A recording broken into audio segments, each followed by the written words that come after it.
Assalamualaikum warahmatullahi wabarakatuh. Perkenalkan, saya Siti Pauziah dengan NPM 2220015161007, Program Studi Sastra Indonesia, Fakultas Bahasa dan Sastra, Universitas Nasional. Di sini saya akan menjelaskan hasil penelitian saya, yaitu analisis wacana pada berita online dengan menggunakan teori Van Dijk dengan judul Analisis Wacana Kritis dalam Berita Online pada Kasus Asusila Guru dan Murid di Gorontalo. Pembahasan yang pertama yaitu adalah latar belakang. Dalam era digital saat ini, berita online telah menjadi salah satu sumber informasi utama bagi masyarakat karena kemudahannya dalam mengakses dan kecepatan penyampaiannya. Akan tetapi, pemberitaan online kadang kurang teliti, sehingga dapat mempengaruhi opini publik dan bahkan memicu reaksi negatif yang tidak tepat. Oleh karena itu, analisis wacana ini bisa menjadi suatu hal yang penting untuk memahami bagaimana berita online dibentuk, apa yang tersembunyi di balik narasi yang disajikan, serta bagaimana bahasa yang digunakan untuk membentuk opini publik. Melalui analisis wacana, kita dapat mengeksplorasi strategi komunikatif, ideologi, dan kekuatan sosial yang berperan dalam penyampaian informasi. Kasus tersebut ramai dibicarakan setelah video share guru dan siswinya tersebar di media sosial, sehingga menjadi perbincangan dalam berbagai platform media sosial. Dari berita tersebut, banyak persepsi atau pandangan yang berbeda-beda dari setiap orang setelah mengetahui latar belakang siswi yang ada dalam video share tersebut. Oknum guru tersebut berusia 57 tahun. Diduga bahwa oknum guru memanfaatkan status korban yang yatim piatu dengan beralasan memberikan kasih sayang terhadap korban. Kemudian ada penelitian terdahulu. Penelitian serupa juga pernah dilakukan oleh Riri Amanda Fitriani dengan judul Analisis Wacana Kritis Berita Online Kasus Penipuan Travel Umroh Model Teodo Van Dijk. Kemudian juga dilakukan oleh Lucy E. Banjarnahor dan teman-temannya pada tahun 2024 dengan judul Analisis Wacana Kritis Van Dijk pada teks berita online kasus pembunuhan serta pemerkosaan Vina dan kekasihnya pada media liputan6.com. Dan yang terakhir yaitu dilakukan oleh Fendi Setiawan dan teman-temannya pada tahun 2022 dengan judul Analisis Wacana Kritis Model Teun Van Dijk pada pemberitaan kasus pencabulan santri oleh anak Kiai Jombang dalam media online. Ketiga penelitian tersebut memiliki kesamaan dengan penelitian ini, yaitu menganalisis struktur teks dan kognisi sosial serta konteks sosial yang terdapat dalam berita online, dan memiliki perbedaan pada berita yang dianalisis atau objek kajiannya. Kemudian tujuan dari penelitian ini yang pertama yaitu untuk mengetahui struktur teks dari berita online mengenai kasus asusila guru dan murid di Gorontalo. Yang kedua, untuk mengetahui kognisi sosial dari berita online mengenai kasus asusila guru dan murid di Gorontalo. Dan yang ketiga yaitu untuk mengetahui konteks sosial pada berita online mengenai kasus asusila guru dan murid di Gorontalo. Kemudian ada landasan teori. Menurut Erianto pada tahun 2001 membagi analisis wacana Van Dijk dalam 3 dimensi, yaitu teks, kognisi sosial, dan konteks sosial. Kemudian menurut Erianto pada tahun 2001 bahwa teks dilihat dari pertama yaitu struktur makro. Tingkatan ini menunjukkan makna global dari suatu teks yang diamati dengan melihat topik atau tema yang dikedepankan. Kedua, superstruktur. Ia merupakan struktur wacana yang berhubungan dengan kerangka teks, bagaimana teks-teks tersusun secara utuh. Ketiga, struktur mikro, yaitu makna wacana yang dapat diamati dari bagian kecil suatu teks yakni kata, kalimat, proposisi, anak kalimat, parafrase, dan gambar. Kemudian di bawah ini ada gambar ruang lingkup Teun Van Dijk di mana yang pertama yaitu teks, kemudian kognisi sosial, dan konteks sosial. Kemudian objek penelitian pada penelitian ini yang pertama yaitu ada bersumber dari metro.tempo.co dengan judul Kasus Video Asusila Guru Murid di Gorontalo.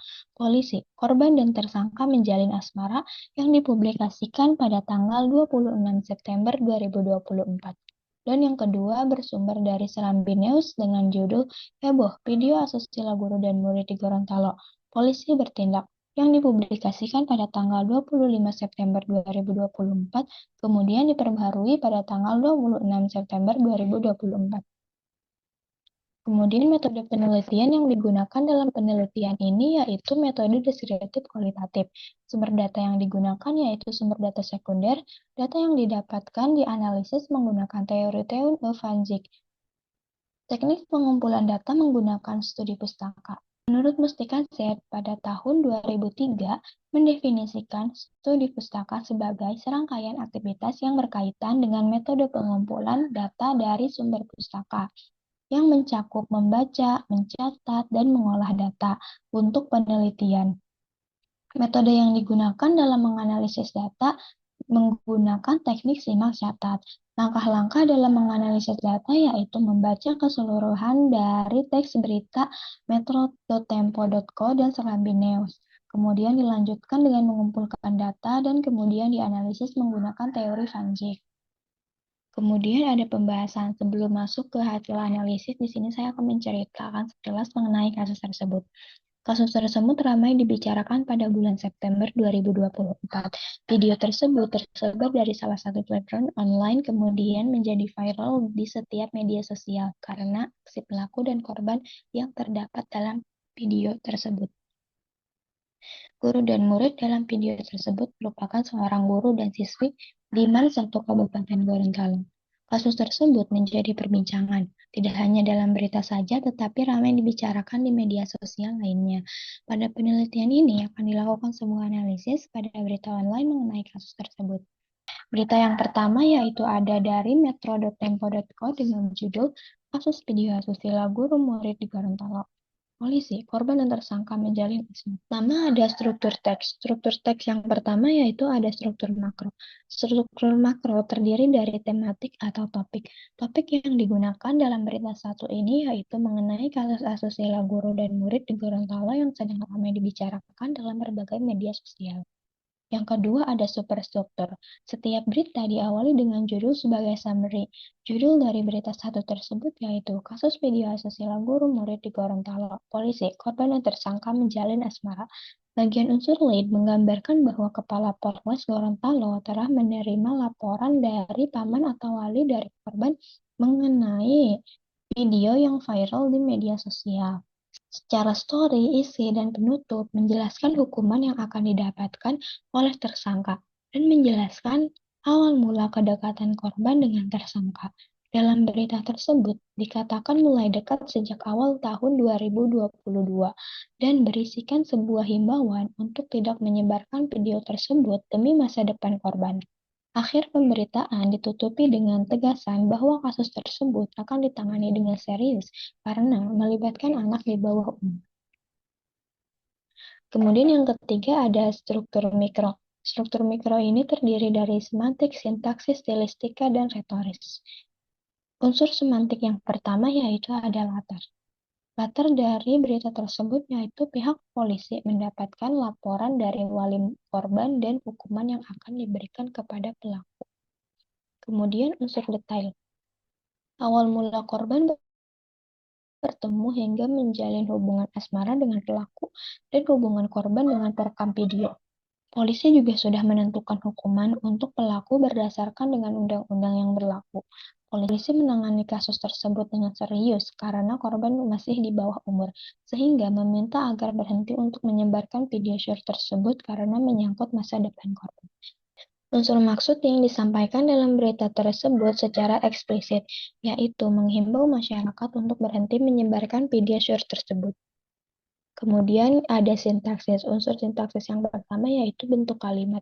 Bentuk kalimat yang digunakan dalam teks berita satu tersebut yaitu kalimat aktif dan kalimat pasif. Kalimat pasif lebih mendominasi daripada kalimat aktif. Kemudian ada unsur koherensi. Dalam teks berita satu hanya terdapat koherensi sebab akibat. Kemudian ada kata ganti. Dalam teks berita satu tersebut didominasi oleh kata ganti persona pertama jamak yaitu kami dan terdapat persona ketiga tunggal yaitu ia. Kemudian ada stilistika. Unsur stilistika yaitu leksikon. Leksikon ini merupakan pilihan kata. Leksikon yang digunakan dalam berita satu tersebut yaitu penggunaan kata persetubuhan dan videosur. Penggunaan kata persetubuhan itu memiliki arti yang sama dengan bersetubuh, hubungan seksual, dan lainnya yang serupa. Kemudian penggunaan kata videosur memiliki arti yang sama dengan video senonoh, video porno, dan lainnya. Kemudian ada retoris. Unsur retoris yang pertama yaitu grafis. Terdapat penggunaan tanda buka kurung dan tutup kurung pada berita tersebut. Kemudian penulisan kata videosur yang berwarna merah yang berbeda dengan yang lainnya. Kemudian ada penggunaan garis miring dan penulisan bahasa asing dengan italik atau miring. Kemudian ada unsur metafora.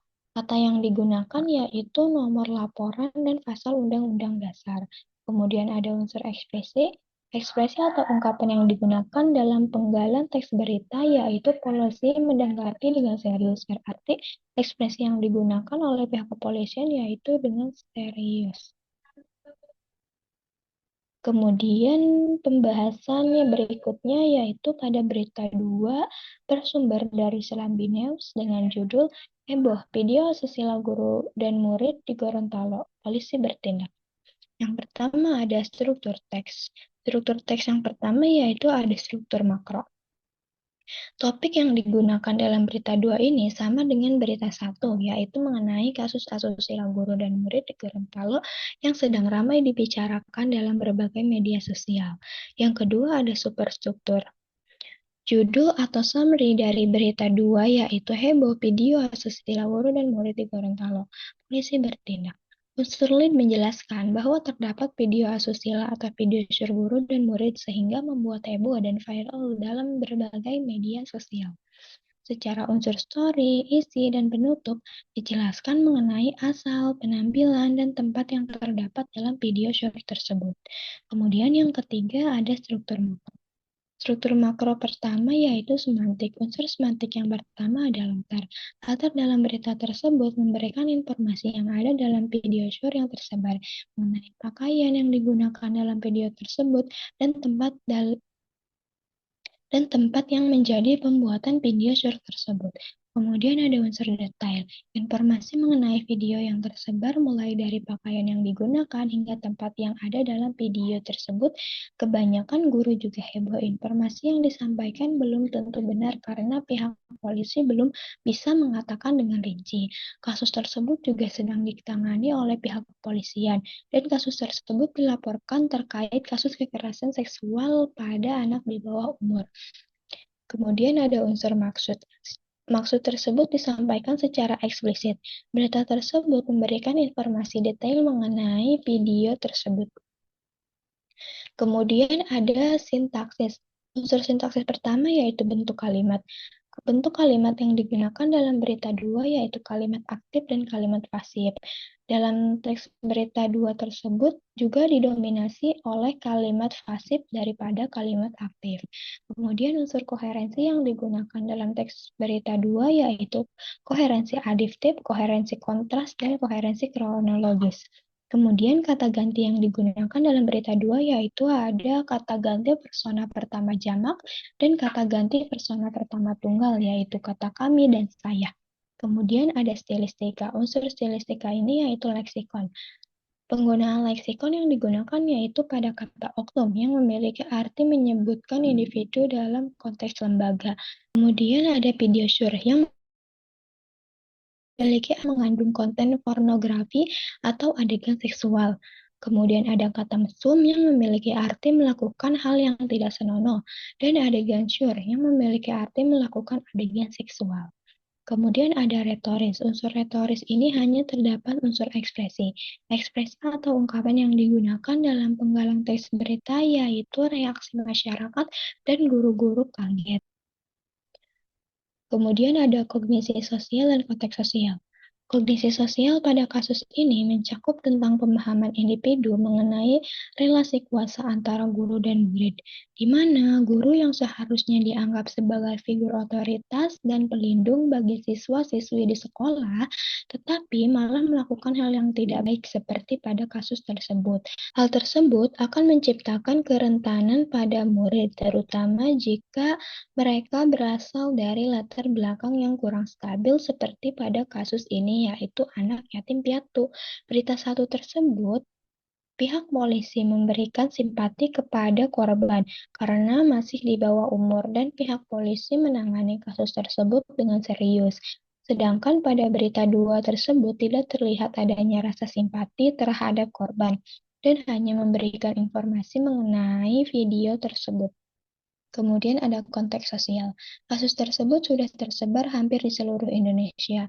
Karena dengan kecanggihan teknologi saat ini, apalagi kasus tersebut berkaitan antara guru dan murid, di mana hubungan tersebut berkaitan dengan pendidikan, yang dijadikan sebagai pedoman untuk anak-anak kecil hingga dewasa. Dengan adanya kasus tersebut dan pemberitaan mengenai hubungan dan murid tersebut akan terbentuk suatu rasa kekhawatiran oleh setiap keluarga atau setiap individu. Kasus tersebut dapat terjadi karena budaya pendidikan sering menempatkan guru dalam posisi yang sangat dihormati, sehingga tindakan pelecehan seksual dapat terabaikan atau tidak dilaporkan. Selain itu, kurangnya pengawasan di sekolah dapat meningkatkan kasus kekerasan seksual dalam pendidikan seperti pada kasus tersebut. Yang berikutnya yaitu kesimpulan. Pada berita satu, yaitu bersumber dari metro.tempo.co, ditemukan unsur grafis dan ekspresi, sedangkan pada berita 2 dari Serambi News hanya terdapat unsur ekspresi. Kata ganti yang digunakan dalam berita satu yaitu kamu dan ia. Kata ganti yang digunakan dalam berita 2 yaitu saya dan kami. Maksud dari berita satu yaitu untuk berhenti menyebarkan video short tersebut karena berkaitan dengan anak di bawah umur. Maksud dari berita dua yaitu untuk segera menyelidiki kasus tersebut. Pada berita satu yang bersumber dari metro.tempo.co yaitu merupakan wacana deskriptif karena berita tersebut mendeskripsikan peristiwa terkait dugaan kekerasan seksual antara guru dan murid, memberikan rincian tentang laporan, tindakan polisi, serta konteks sosial yang terjadi. Kemudian berita 2 bersumber dari Serambi News yang merupakan wacana argumentatif, karena terdapat elemen argumen dalam himbauan dari pihak kepolisian kepada masyarakat untuk tidak menyebarkan video short demi melindungi masa depan korban, yang menunjukkan sikap dan pandangan terhadap isu tersebut. Kognisi sosial pada kasus ini mencakup tentang pemahaman individu mengenai relasi kuasa antara guru dan murid, di mana guru dianggap sebagai figur otoritas dan pelindung. Hal tersebut menciptakan kerentanan pada murid, terutama jika mereka berasal dari latar belakang yang kurang stabil, seperti pada kasus ini yaitu anak yatim piatu. Konteks sosial pada kasus ini meliputi budaya pendidikan yang sering menempatkan guru dalam posisi yang dihormati, sehingga tindakan pelecehan seksual dapat terabaikan atau tidak dilaporkan. Selain itu, kurangnya pengawasan di sekolah dapat meningkatkan kasus kekerasan seksual dalam pendidikan, seperti pada kasus ini. Sekian penjelasan dari hasil penelitian saya. Mohon maaf jika terdapat kesalahan dalam penyampaian atau dalam penggunaan kata. Terima kasih. Wassalamualaikum warahmatullahi wabarakatuh.